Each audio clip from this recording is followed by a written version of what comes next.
Hello, everyone. Welcome back to the Talk with Mel podcast, where we break down big topics about the brain. And today, I'm joined by an amazing neurologist who happens to have a background in competitive cheerleading, Emily Levine. Thanks for being here. Thanks for having me. Cheerleading and neurology may seem world apart, but they actually have more in common than you think. Injuries, especially head injuries, are both in big fields. Speaking of which, let's dive right into today's topic, concussions. What exactly is a concussion? Great question. A concussion is a type of brain injury caused by a bump, blow, or jolt to the head. It essentially shakes the brain inside the skull, which disrupts how it normally works. What are some symptoms of a concussion? Are there some noticeable ones? Absolutely.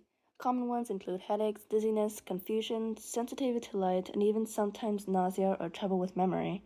The symptoms can vary a lot depending on the person and the injury. So, how do we even prevent these in the first place? Prevention is key, especially for athletes. It includes wearing protective headgear, making sure playing environments are safe, and avoiding unnecessary risks. Teaching athletes to recognize these risky plays and movements is really important too.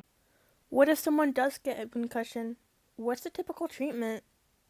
The primary treatment is rest. This means both physical and mental rest, limiting screen time, avoiding physical exertion, and giving the brain time to heal. Depending on the severity, a healthcare provider might recommend some more specific treatments. Speaking of recovery, there's also something called a concussion protocol, right? What's that?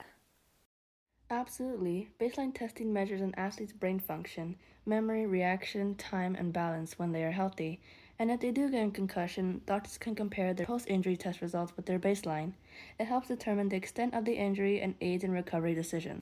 Speaking of recovery, there's also something called a concussion protocol, right? What's that?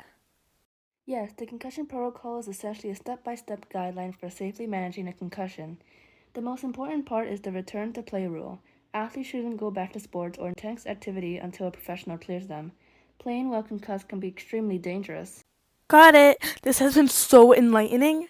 Any final thoughts on concussions? Of course, don't ignore your symptoms, even if they seem mild. Rest, proper diagnosis, and following concussion protocols are the best way to fully recover. Thank you, Emily, for sharing your expertise, and thank you all for tuning in a talk with Mel. Take care and protect those brains.